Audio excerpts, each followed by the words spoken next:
ہماری نیکیوں کے ٹینک میں سب سے بڑا سوراخ ہے جس کے ذریعے سے ہماری نیکیاں جا رہی ہیں۔ اتنا ہی نہیں بلکہ اللہ تبارک و تعالی نے مشرک کے حق میں مغفرت کی دعا کرنے سے پیارے نبی جناب محمد الرسول اللہ صلی اللہ علیہ وسلم کو منع کیا ہے۔ یعنی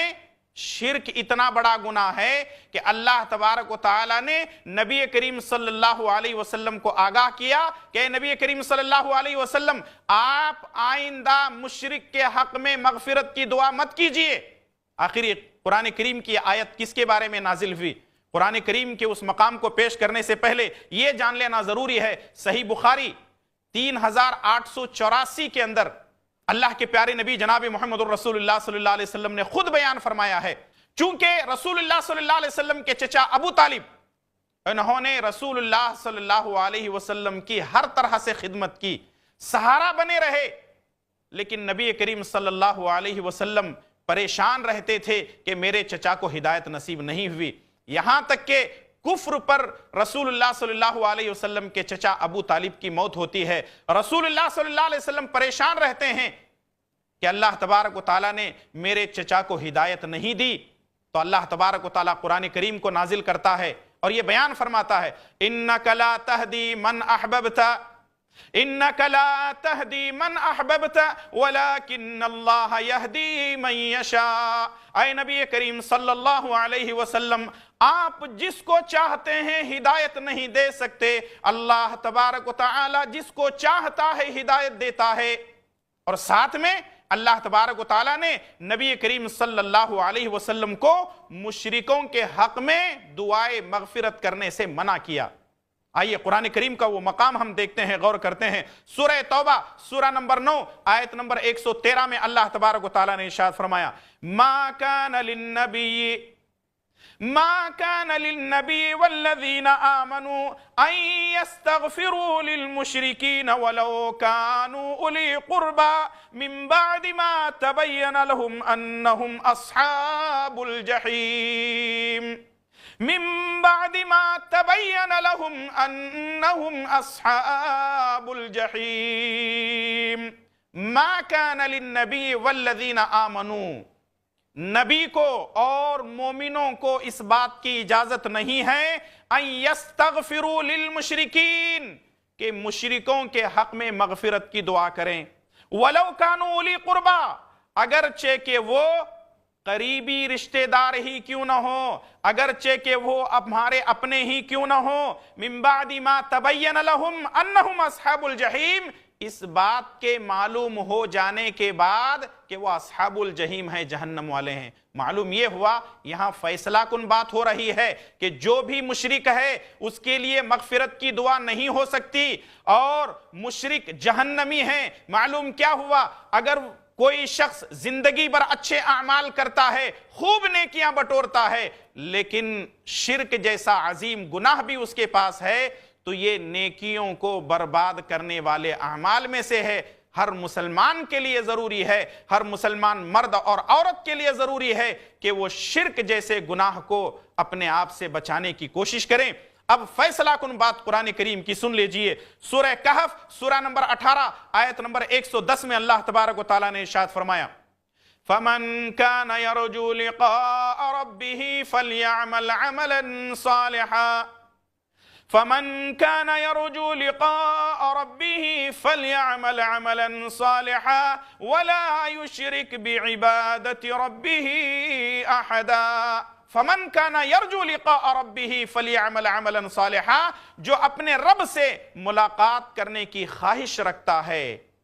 فَلْيَعْمَلْ عَمَلًا صَالِحًا، اس کو چاہیے کہ نیک عمل کرے، اپنا عمل صالح بنائے، اپنا عمل خالص اللہ کے لیے کرے، اللہ کی رضا کے لیے کرے، اس کے اندر شرک کی ملاوٹ نہ ہو، وَلَا يُشْرِكْ بِعِبَادَةِ رَبِّهِ أَحَدًا، اور اپنے رب کی ذات میں کسی کو شریک نہ ٹھہرائے۔ تو معلوم کیا ہوا، شرک ایک بہت بڑا گناہ ہے، یہ بہت بڑا منکر ہے، یہاں تک کہ اللہ تبارک و تعالیٰ نے قرآن کریم کے اندر ایک اور مقام پر فرمایا ان الشرک لظلم عظیم، یہ بہت بڑا گناہ ہے، ظلم عظیم ہے۔ ہر مسلمان کو چاہیے کہ وہ شرک جیسے گناہ سے اپنے آپ کو بچانے کی کوشش کرے۔ ناظرین، میں نے آپ کے سامنے نیکیوں کو برباد کرنے والے اعمال میں سے پہلی چیز شرک کو پیش کیا ہے۔ انشاءاللہ تعالی